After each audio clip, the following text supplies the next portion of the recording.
Good evening and welcome to this week's episode of Sounds of the Diaspora, Artist to Artist, conversation with yours truly, Dion Parson. It gives me great pleasure to introduce our guest tonight, a gentleman that I've known for many, many years. He's a wonderful pianist, a composer, educator, producer. He's Grammy nominated, good friend of mine. Please join me in welcoming Mr. Elio Villafranca. Hey Dion, how you doing, my friend? Good to see you. Good to see you. Good to see you. How's it going? It's going well. Thank you. Good. And you're in New York City right now, correct? I'm in New York. I just finished my Juilliard classes, so I'm tapping to a room here and then to be able to talk to you. Okay. Well, thank you for taking the time out of your busy schedule to join the show and hang out with us here at Sounds of the Diaspora, where we talk about, all the great things that's coming from the Afro-Caribbean diaspora and other places and try to connect that dot. So you're from Cuba, right? Yeah, that's correct. I was born there and raised in a small town called San Luis in Pinar del Ri, which is like the west part of Cuba, the most western province in Cuba. And my hometown is known for tobacco. Most of the Cuban cigars come from there. But it's a very rich town in Congolese music. That's how I was introduced to drumming through my neighbors being from the Congolese traditions. My direct neighbor was the leader of the Congolese group there, and I used to see them all the time rehearsing, performing, tuning the drums with fire, and it was really fascinating as a kid. Of course, the fire was a fascination, not so much the drum at the time. But eventually the drum was getting to me. Eventually, I started feeling more in touch with the drums, and that was the area where I was born. Great. Real quick, just for our audience, so the tuning on the drums with the fire, that was because the drum head was made from a natural skin, calf house, right? Yes. So they would wet it and heat it up to heighten the pitch and stuff like that. Exactly. Yeah. That type of drum is called tambor yuca, which is one of the main three forms of Congolese music. One is palo, makuta, yuca, and kimfuiti is the other one, but yuca is one of the other mains. Mm-hmm. And then those drums are made out of avocado trees. And the reason why they use avocado trees is because the avocado tree has something particular. When the avocado trees, the trunk gets old, gets hollow inside, or softer inside, not 100% hollow, but it's easy to extract the inside part out. And then with fire, they will kind of smooth the inside part. And then they put the animal skin on top, they nail it. And then of course, they wet a little bit and they nail it. And then they use the fire to stretch the skin and then to tune the drums.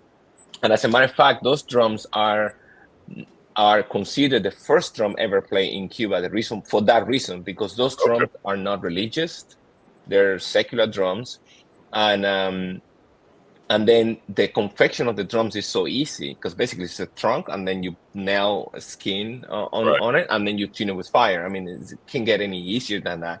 Different from the Yoruban tradition, the bata drums that you need to. The shape of the drum is very different, and then you have to kind of. The tuning system of the bata drums, on the arara drums, on the abakwa drums, it's very specific, very complicated, but not with the Congolese drums. Okay, so that's great to know. So that was your first influence to the music through the Congolese drums, and many people don't know this about you, but you are a percussionist. You studied percussion. Yes, but even before the percussion, that introduction, I was a painter. And my first vocation as an art in the art was painting. Then from that I got into the guitar. I was playing guitar for some times, and then from the guitar I went to percussion because I did the audition to go in the music school as a guitarist, but they didn't have any more instruments, any more guitars to give me for me to enter the school. And then they said, well, but we do have percussion available. And then since I was already introduced to the drum, but seeing my neighbors playing, I was like, oh yeah, that would be cool. I can play the drums. But I didn't know that the type of drumming that I'm going to be doing was not that kind of drumming. I'm going to be doing classical drumming, which is a different thing. I wasn't playing the drums per se. I was playing snare, timpani and xylophone, marimbas. It was nothing like what I was hoping to be playing at first. Right. So that's a big contrast, because when people think of the drums, they think of a drum set, but they don't realize that the percussion family covers so many specific components of the drums. Classical, you have rudimental drumming, and like you mentioned, the timpanis. You have all the mallets, the xylophone, the marimba. But the interesting thing is, from what you shared with me over the years of knowing each other, none of your cultural heritage was presented in the music school. It was strictly classical. No. It's strictly classical and Russian style, not just classical. I'm talking about classical Russian style, which means the Russian type of training in classical music is very specific, very specific, very strong, very hardcore, I should say. So I was trained in that environment. So for me to learn the other part of the drumming or the Cuban music per se, I have to do it outside of school. So I used to go a lot to rumbas and ceremonies and things like that, where I can have access to this music. At first, do that, and then we cried a lot, really hard to get some training in folkloric music. I had a teacher. His name was Lino Neira, who was the director of the Cathedral of Percussion, the percussion faculty. And then he also fought with us. And then finally, they allowed some rumberos and some santeros to go into the school. The reason why they didn't want them there was because, once again, it was a Russian, basically, institution. So my teachers were Russians. A lot of teachers that I had were Russians. So they felt like because the people who played this music were in the hoods, like in the barrios. They didn't have an education. They didn't have anything. There was people born to play the drums, and the really rough neighborhood in Havana. They didn't want to bring those people into school, into the school, because they felt like, no, this is a high class school. These people who have doctor degrees and blah blah blah, and these people, they don't have a degree. But eventually, they allowed them to come, and then I started receiving some actual real good education on traditional Cuban music, percussion, for that say. Then the piano came along. The piano came along because I was good at percussion, but there were people better than me. Let's put it that way. So, and every time I went to a jam session at the school, there was jam sessions that we used to organize. All the drums were already taken. The only thing that was never taken was the piano.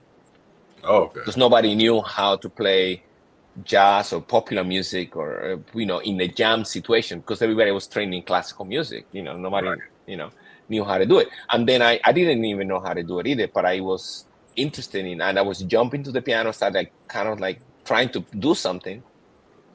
And then eventually, since I was the only one doing that at that moment, they started like, whenever they had like a jam session, they started calling me, hey, would you come and play the piano for us, because we need a pianist to do like a descarga, like a jam session. And then I started doing that, and then that's when I realized, well, if I'm going to be doing this, I need to know what I'm doing. And then that's when I started taking the piano very seriously. That's when I started going to Chucho Valdez's home to learn standards of Gonzalo Rubalcaba's house, to kind of like to copy, because Chucho, Gonzalo, Hernan Lopez Nusa, those were the people who had the information, because those are the people who, at that time, they could travel outside of Cuba, because Cuba was very locked. It was very close. Nobody was allowed to go out, but Chucho was able to go out, and Gonzalo was able to go out, and then we'll come back. They came back with information. So then I would go to their homes, and they would show me the books, but said that you can't take them with you. You have to somehow copy it there. So I would bring a manuscript, pencil, and we spend the whole afternoon just copying things while I see Gonzalo practicing in the next room, and I'm just copying stuff. That's quite interesting. That's how I got to this. Yeah, because back then we didn't have, we didn't have the internet and all of that stuff to just share information. So you had to go in and find it, and then figure out a way to get it for yourself. Exactly. Yeah. That's. I mean, being growing up in the Caribbean, a lot of people don't know the challenges that we have. And then you being in Cuba, and it's a different government, it's a different society, it's a different culture. You are really isolated from the rest of the world. Yeah, jazz was forbidden, was actually illegal. Anything that came from the US was illegal. So we have to, like, I remember like 2 a.m. We only have there was one tape player that belongs to a friend of mine, percussionist too. His name was Raul del Sol. He lives in Miami now, and he's a singer. But he has the only tape player in the entire school. So Wow. of course there was only few people who were interested in playing jazz. So, but still was a few of us. And then whenever we get a tape that we can record some music, then I had to ask him for the tape player. And then sometimes the line was very big, very long. Yeah. And then they said, well, the tape player is free at 2 a.m. I was like, okay, I get it. I take that time, and I will go outside. I had to go outside the school because, we were living in a boarding school type situation. It was like the dorms were like military style. There was no room. There was like a big open place with bunkers.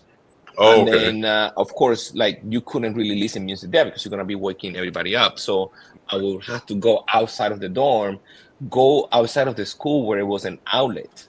There was an outlet, like a lamp, like maybe like, I don't know how many meters away from, like far away from the school. And then we used to go there, connect the tape player there in that outlet, and then listen all night to records. Wow. You have to be really, really committed and determined to learn that music to go through all of that. Yeah, it's a challenge. It's a challenge, but it paid off. It paid off because Elio Villafranca is who he is now because of that upbringing. I know it was a challenge. We didn't quite have it that difficult in St. Thomas, but the resources was limited as well on that scale. But you did a great thing. So did you graduate from the school as a percussionist or as a pianist? I graduated as a percussionist and as a composer.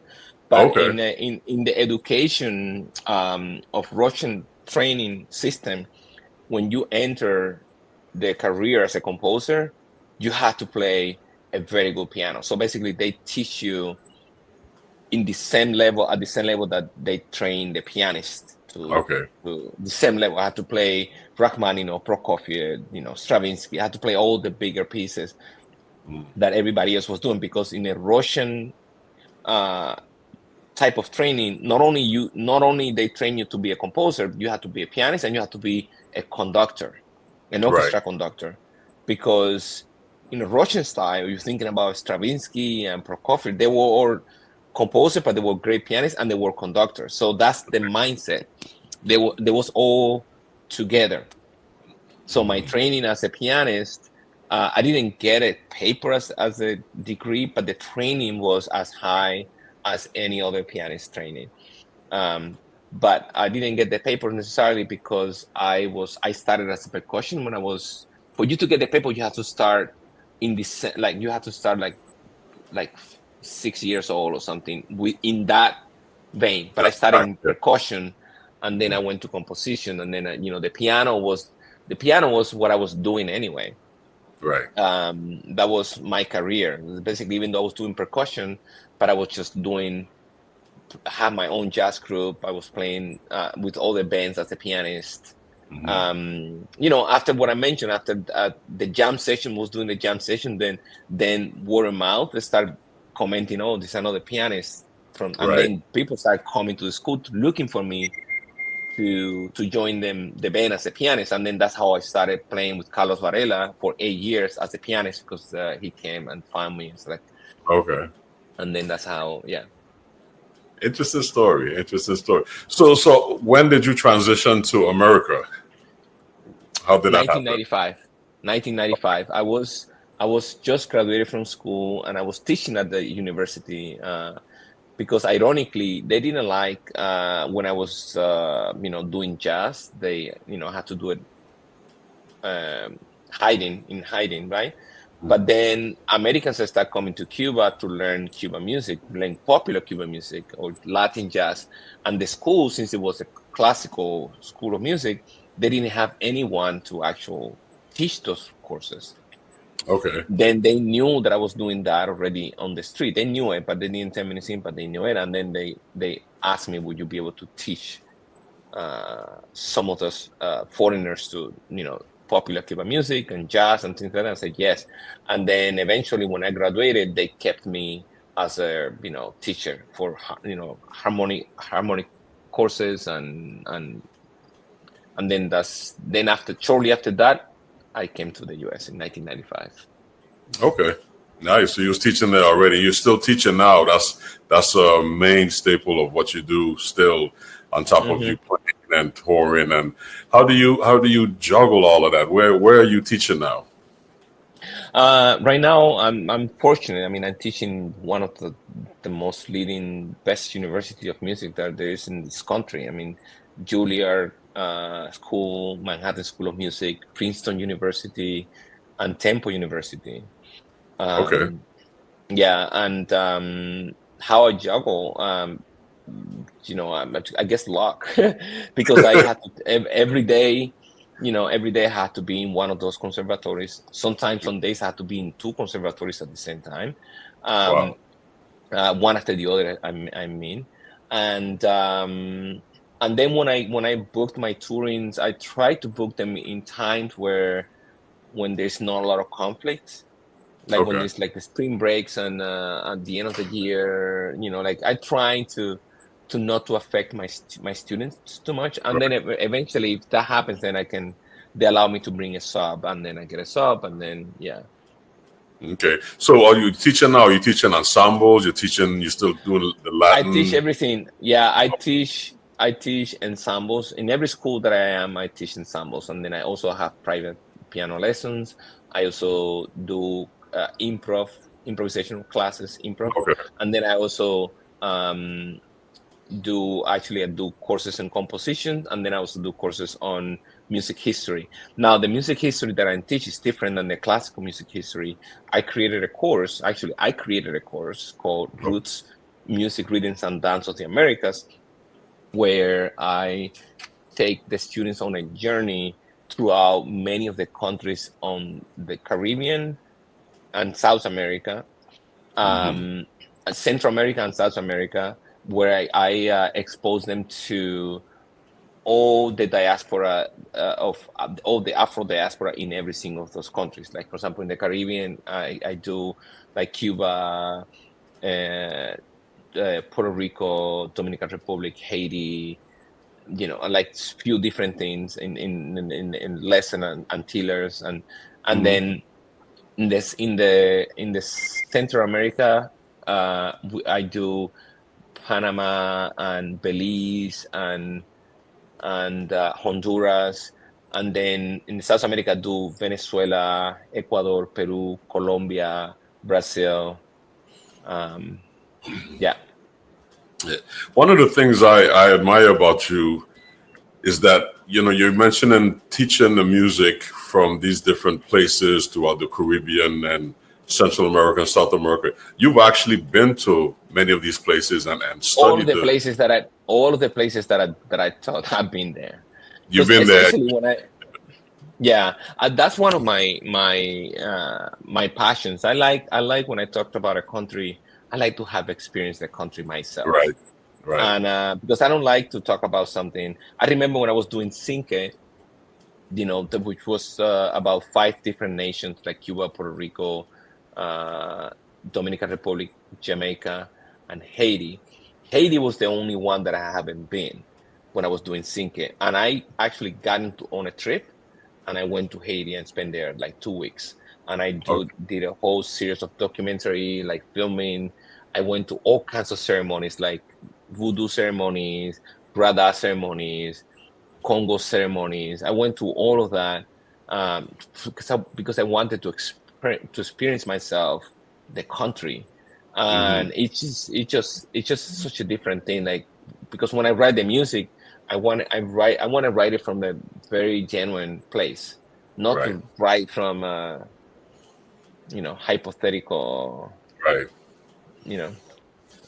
Right. One of the things that I notice about your music is very passionate music, and you can explain. I've seen you do this. You've explained to everybody in the band specifically what's going on, and a lot of times, I mean, composers, you write and you could do it that way, but there's like rhythms, especially.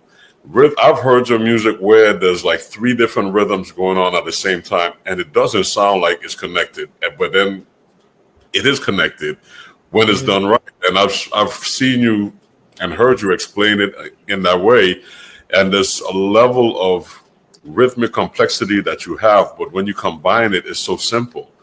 But it's not easy. But again, this is the reason why, because you've been through those cultures and you've experienced.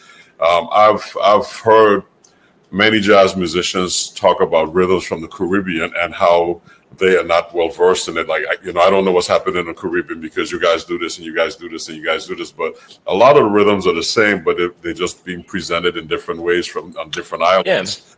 Yeah. And that's one of the beauty things about learning the Afro diaspora from different places, because eventually you start understanding, you start hearing like, oh, well, it's the same thing. Right. Because I mean, if you think about it, the people who were brought from Africa were like from the Congo, from Nigeria, there was the same people. Right. So, and then they spread everybody else.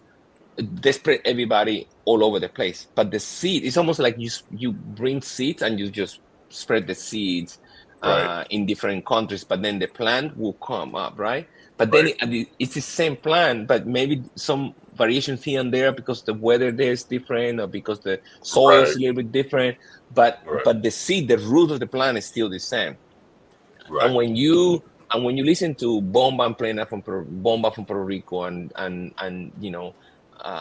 I don't know, like tumba francesa, and then you listen to candomblé, and you listen, it's like, wait a minute, you start finding this is the same rhythms, the same pattern, but maybe playing with a different instrument that changes the melody. And then it's like sometimes it's played with sticks, sometimes it's not played with sticks, sometimes played with hands, sometimes, and then you start knowing, like you start hearing everything. And that's what I do with my students. I say, okay, once we go further into the course, and then I ask them, so where this rhythm remind you of? And then eventually they get to like, oh yeah, I remember in this country we heard something, and then they start putting 2 and 2 together. And then that's when they realize, like, like everything is so, it's like a big family, like really like a big family. It is. And you do a good job explaining it, and it's all throughout your music. It's all throughout your music, and I'm laughing because I smile every time I hear one of your new pieces. I'm trying to connect the dots. It's like the maths. It's trying to connect the dots. It's great stuff. It's really, really great stuff. So you have about 10 CDs as a leader, and you're constantly working on commission projects and different things like that. So that clearly that being a composer is your strong suit. But ever since I've known you, you're always working on something. So you have anything that you're working on right now you want to share? Yeah, I'm working on 2 different projects right now. One is called Don't Change My Name, which is a story. It's a very interesting story, and I came to this story like almost by accident. I say by accident because when I was doing Cinque, when I was doing the research for Cinque, which was mainly in Congolese music, different form of Congolese music in the Caribbean, a friend of mine told me like, hey, have you heard this music that is in Matanzas? It's a completely different town, different regions in Cuba. And she was like, this form of music is called Gaga, and then Arara. I didn't know much about the Arara or the Ganga traditions in Matanzas.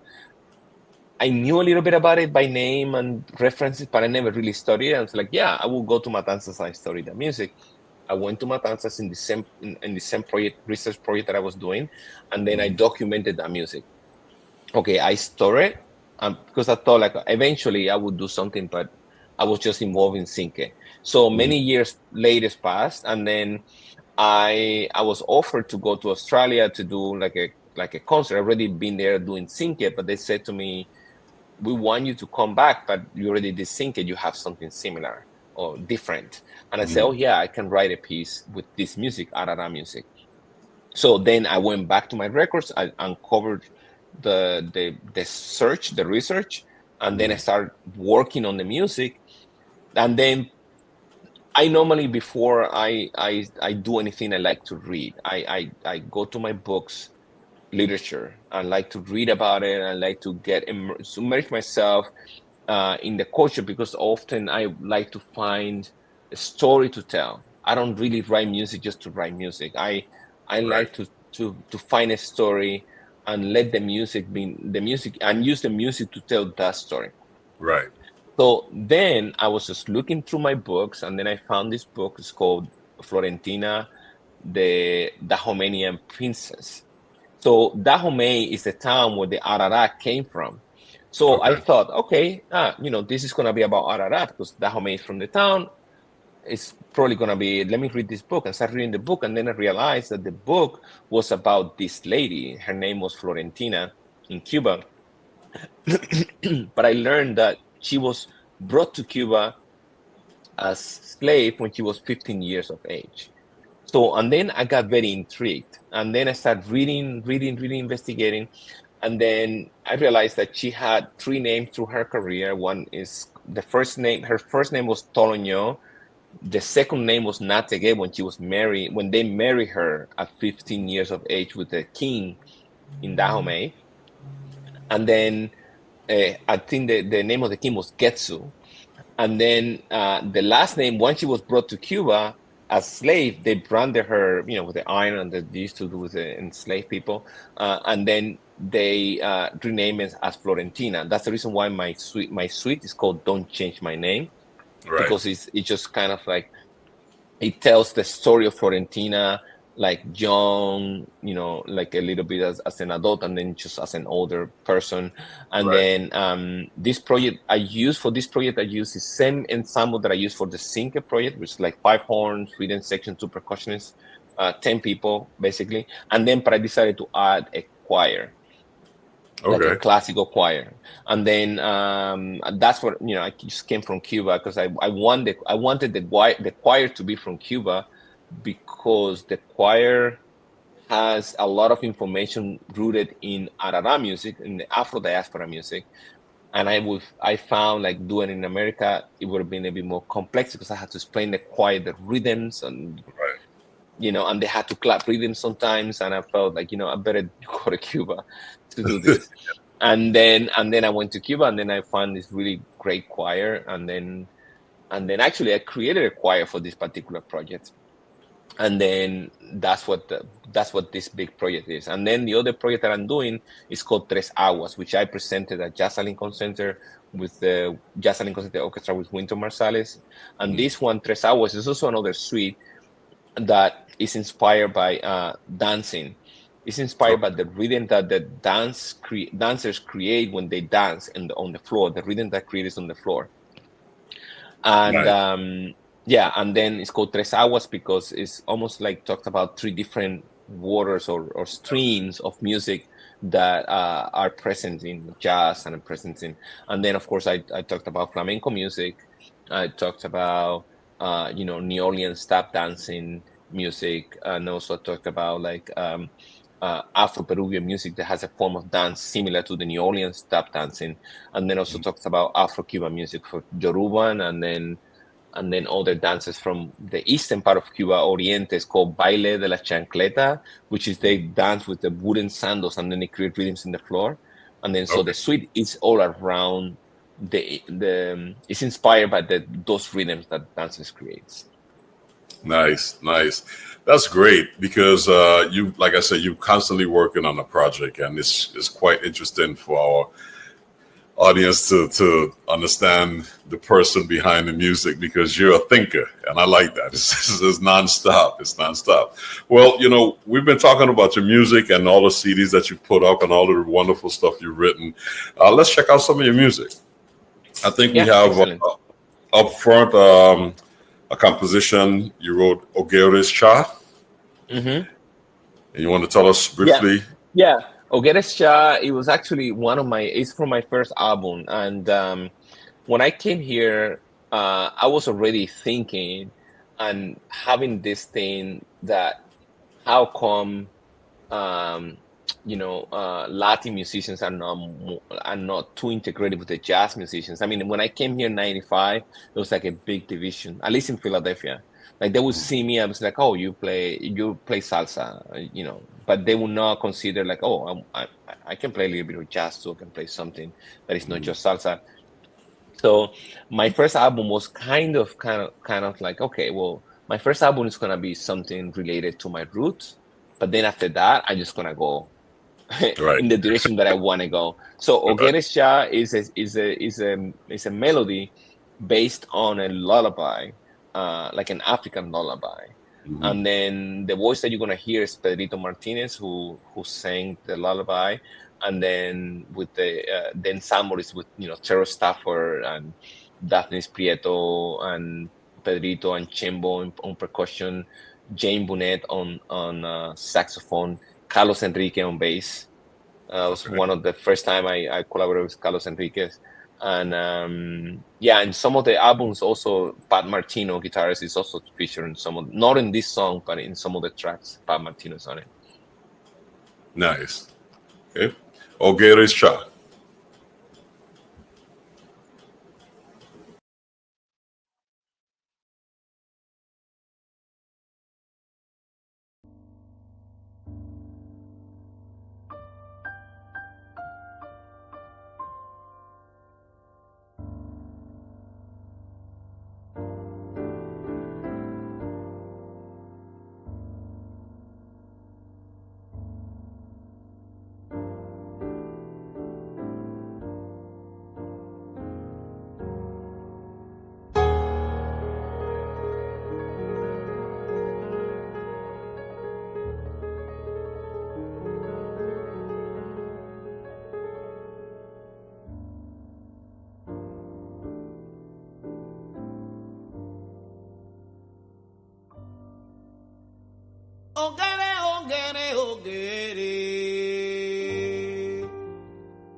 beautiful.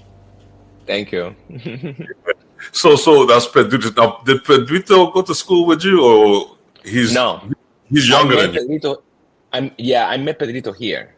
Oh, you met him there? Okay. What about Dafnis? Dafnis, I met in Cuba. Okay, yeah, that's great. Beautiful song, and nice concept behind it. What's that particular rhythm called? That's Well, I mean that the whole song, the vibe is it's like a cha-cha-cha vibe, but it's kind of like not a very traditional way of playing cha-cha-cha. Right. But the vibe is in a cha-cha-cha kind of tempo type of vibe. Yeah. And there's a dance that goes along with it also. Yeah, Cuban music, every rhythm that you can think of has a dance. That's great. Every one of them. Yeah. And what's Pedrito as he's singing the poem? That's what you said. That was a traditional poem, right? Lullaby. Yeah, like a lullaby. Yeah, he's singing. He's using it's a mixture of Yoruban language. Mm-hmm. And by the way, that section was just improvised. Right. Like the whole intro thing. Remember being in the studio was kind of like, okay, I wanted to do an intro, and then I gave him some context, and then we started improvising on that. Nice. Yeah. Right. Well, he can do that in his sleep. Yeah, totally. Yeah. Nice. Totally. Great. So that's your first CD. That song is from your first CD. But then the next song we're going to present is Song of Freedom. That's one of your newer pieces that you've written. Yes. Yeah. That's one of the newer pieces. It comes from my latest album that I released last year called Standing by the Crossroads. This album is it's very personal album. I mean, every music is personal, but normally, I mean, the first album is personal because it's just me. But then after that, I went on a mission. Like the second album was called The Source in Between, which speaks about. That's when I started trying to make the case. No. I mean, the roots is always there. Right. And then the roots in between Africa is the root, and then in between Latin jazz and jazz. I was trying to get into the thing about proving no, this is the same. It's just the the roots is always there. Right. And then also the same thing with the Caribbean Tinge, talking about the Jelly Roll Morton Spanish Tinge, making an argument he should call it Caribbean Tinge because he called it Spanish Tinge because he knew the Habanera, which was a style of Cuban contra dance. He knew the Habanera style from a Spanish composer, and then of course it's sort of oh yeah, Spanish Tinge, Right. But I think I was no, he should have called it the Caribbean Tinge. But at the time, Caribbean, we were owned by so many different people. Cuba was owned by Spain and France, and I started making all these cases, and then the other project, the Sinke project, it was about a person, and then Don't Change My Name is about the woman, like heroes of mine, right? So Standing by the Crossroads speaks more about me, all the crossroads situations that I faced growing up in Cuba as an artist, as a jazz artist, and all the things that I had to go through, all the hoops that I had to jump to get where I am right now, musically, artistically. And then Song for Freedom is a song that I did after the event that happens in Cuba in July 11th. There was a big revolt of Cuban artists protesting a rule that the government has placed at the time, saying they were going to dictate what was art and what wasn't art. Because of course, I mean, it's a system that it's a centralized system where everybody gets paid through the government. Right. Now it's a little bit different, but back then, everybody just get the salary through the government. So you are an artist, and the government say, "Oh, your music is not an art because it doesn't represent the government's value." So then we know, you don't get. As an artist, you die because you don't get paid, you don't get promoted, you don't do anything, you don't get anywhere. So anyway, many artists went to protest that law. Many of whom already are or still incarcerated in Cuba. Yeah. I mean, it was one of the biggest revolt that happens in Cuba since the 1960s revolutions in Cuba. And I was here in New York when that was happening, and then that's when I decided to write this song for Freedom, in tribute to those people who were, protesting that law, and and speaking out about their art and their beliefs, basically. It's exercising their freedom, to express themselves. Let's take a listen. Song for Freedom. Mm-hmm.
So, Elio, we have a wonderful comment here from one of our listeners saying, "Beautiful melody, sweet."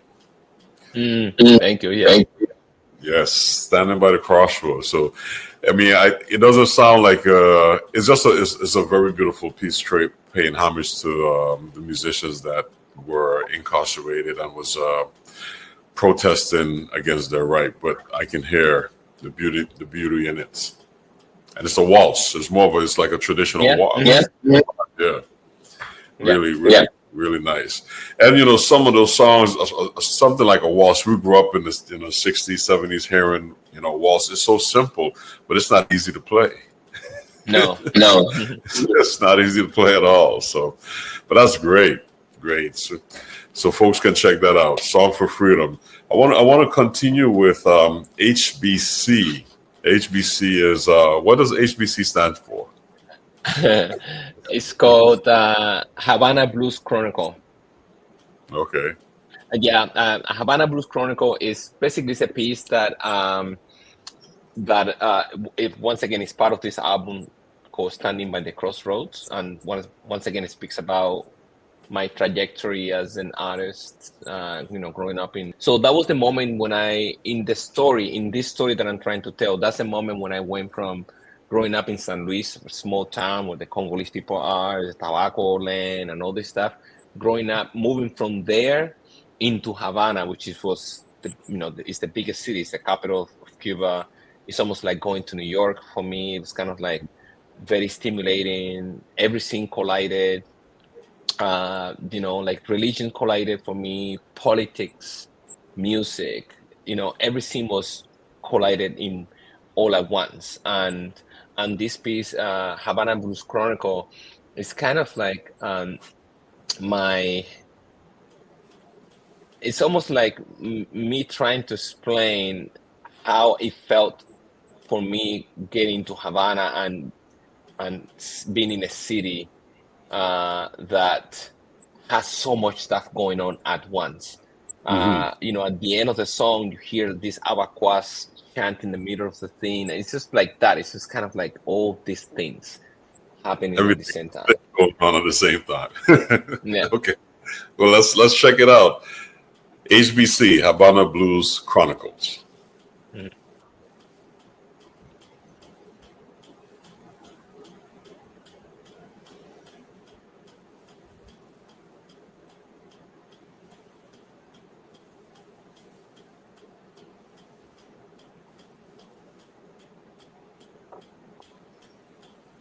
Well, I'm guessing it's not coming on right now. We're waiting for the Havana Blues Chronicles, but it's not coming up right now. So,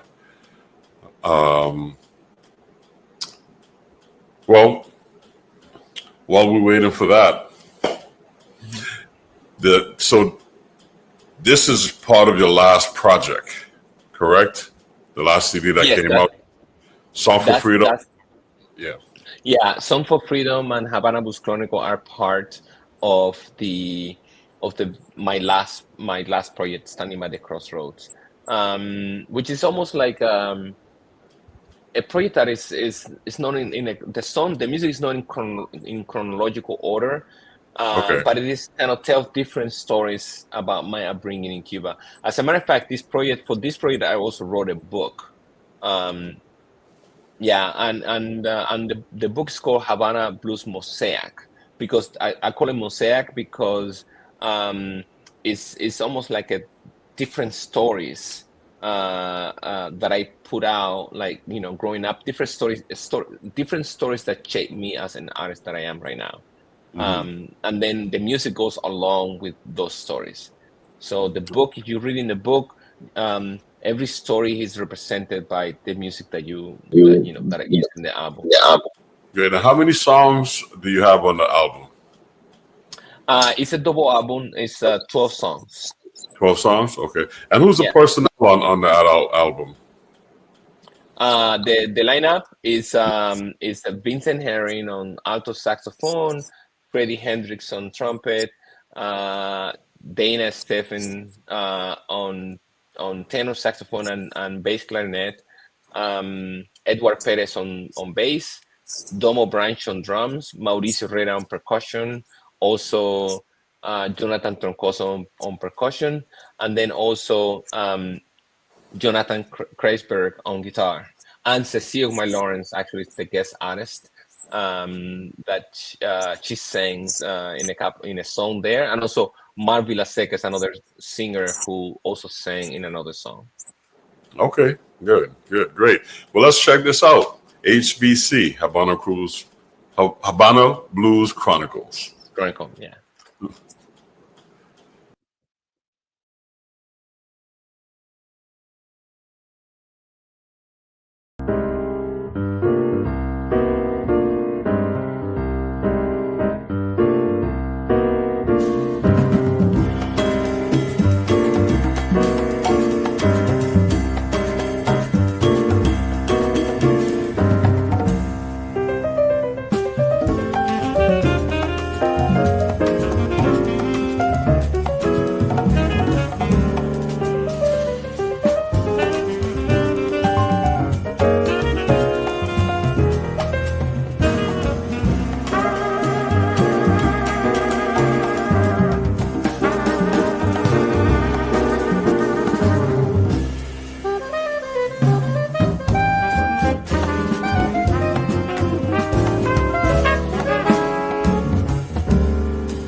Hacer mi ya otón, hacer mi ya tabacua, avión en tabio, avión pirama, ya paso yo en barancono, ya paso yo a cobará. A tococopamo cairé, azúcar a cuanti en el huemio, ya vaciabo me.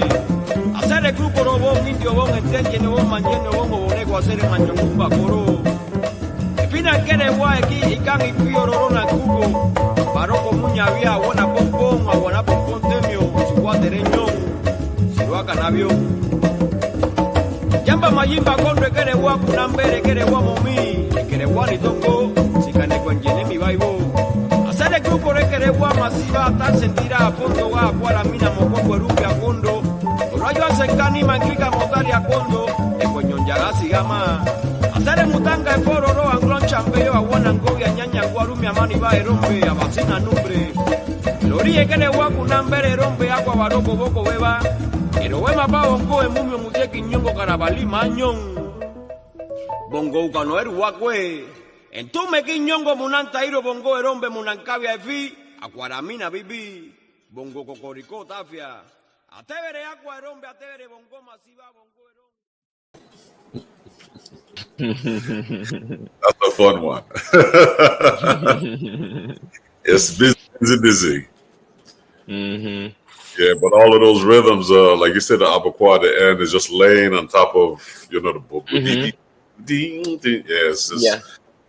It's there's a simplicity when it comes together, but it's so complex, and so man, so that's what Cuba felt like. That's what Havana felt like when you moved there. Exactly, that's what Havana felt like. All the scenes just merging and colliding, religion and jazz and Latin jazz, and everything was in there. Wow. Yeah. Classical music. Classical, everything is in there. Yeah, thanks for sharing that.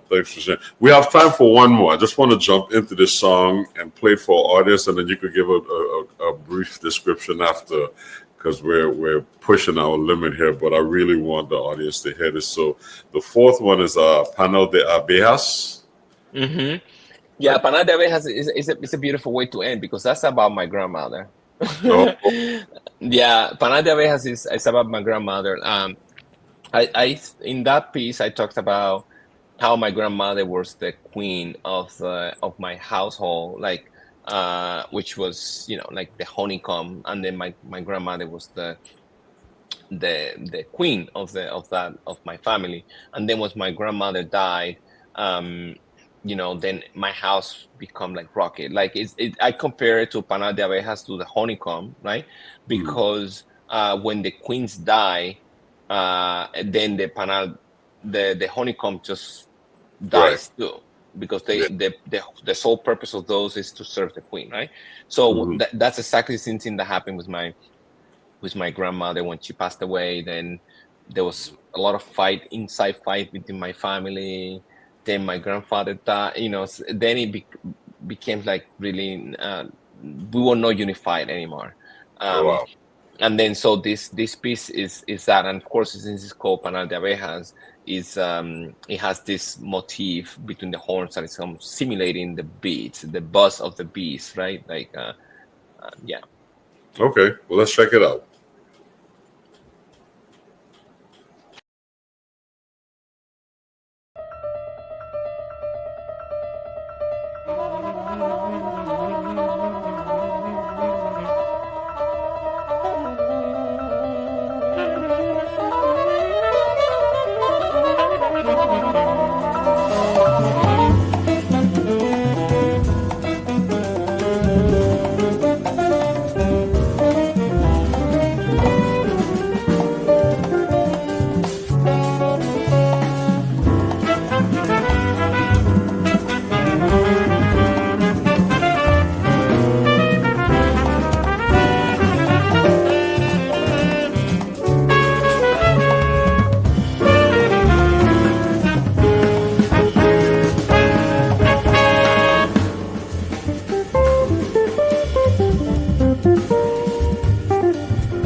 Elio Villafranca, thank you. Thank you for sharing your beautiful compositions with us tonight and sharing your story. It's been a pleasure, man. I really enjoy you taking the time out of your busy schedule to be here.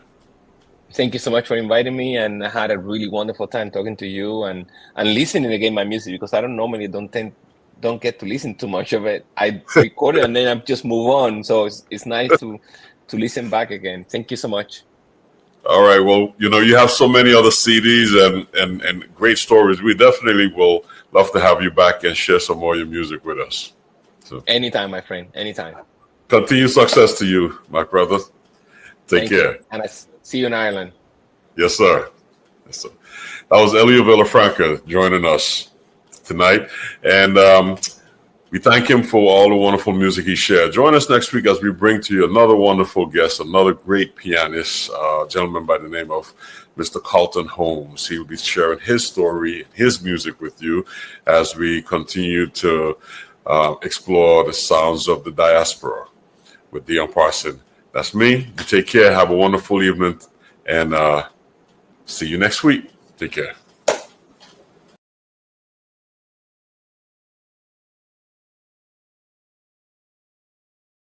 JBH Boutique Care offers you a unique exclusive membership in our nationwide concierge medical services network.